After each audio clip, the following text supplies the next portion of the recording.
Hey y'all, this is Tim with the Bulwark, and after 3 weeks of kicking themselves in the balls, it seems like the House GOP has finally found someone they could get behind to be the speaker. His name is Mike Johnson. He's from here in Louisiana, and he was all in on the effort to try to overturn the election last year.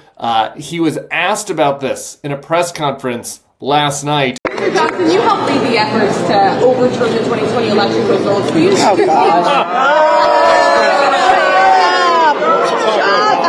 Next question. And he was also asked about what his policy will be on the government shutdown and Ukraine funding. Let's watch. Ukraine and Israel, do you support additional aid?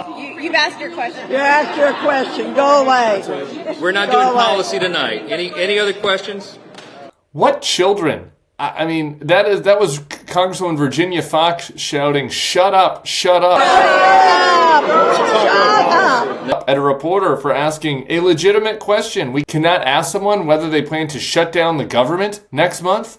We cannot ask somebody whether they will put a vote on the floor to fund our ally in Ukraine as they face an invasion from Russia. I mean, these are very, very basic questions. These are not gotcha questions. And I'm telling you, Mike Johnson deserves these questions. He might look like a more quote-unquote normal Republican. He might look like a straight edge. You know, he kind of looks like Patrick McHenry, the bow tie guy that all the establishment ones were pushing, you know, to be permanent speaker. But behind the scenes, he is indistinguishable from Jim Jordan.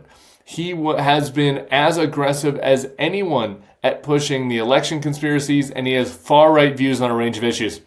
Let's watch, just to show you how extreme he was in pushing the election conspiracies. Here's a clip from November of 2020 that our friends at the Republican Accountability Project put out, where Johnson is echoing the Dominion voting machine conspiracy that resulted in the big lawsuit at Fox News. Check this out. And, you know, the allegations about these voting machines, some of them being rigged with this software by Dominion.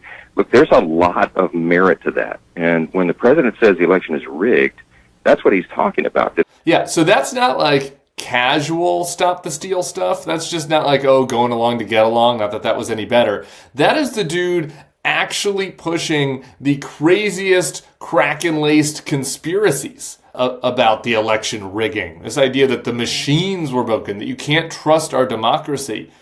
That is pretty scary to have somebody like that 2 heartbeats away from the presidency. And in addition to that, he has taken the hardline far-right views on social issues. This guy is a far-right social conservative. He has 3 bills to ban federal abortion that he has sponsored and co-sponsored that are currently active. Is that prior to Roe, our laws in this country did respect and protect the sanctity of human life, and the reason is why.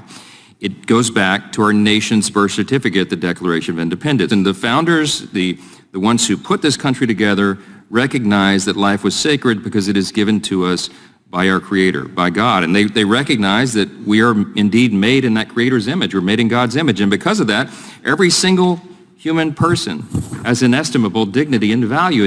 So this is a absolute hardliner on abortion. On gay issues, he won't have any. If you watched our video yesterday with Rick Allen, how he scuttled Tom Emmer's bid because, you know, he was just too accommodating to gays, letting us, you know, have our marriage, have our legal rights. That was the reason why Tom Emmer lost. Well, Mike Johnson is not going to have that problem. Here in Louisiana, he pushed a bill that would let people discriminate on the basis of gay marriage. And as a result of that, it was a Republican here in Baton Rouge, Louisiana, who called Mike Johnson a, quote, despicable bigot of the highest order. A despicable bigot of the highest order. So that is this guy's rap sheet. As they take it to the House floor as we speak to vote to make him the speaker, he was actively pushing the election conspiracies. He is a extreme hardliner on social issues like abortion and gay rights. He will not answer questions about whether he would put a vote on the House floor to fund Ukraine. This guy represents all of the most extreme elements of MAGA, and he puts, you know, kind of a clean-cut face on it.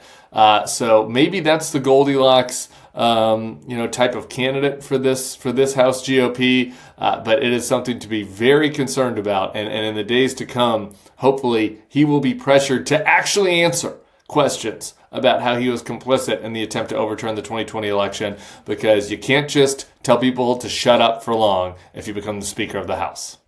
Come back here later.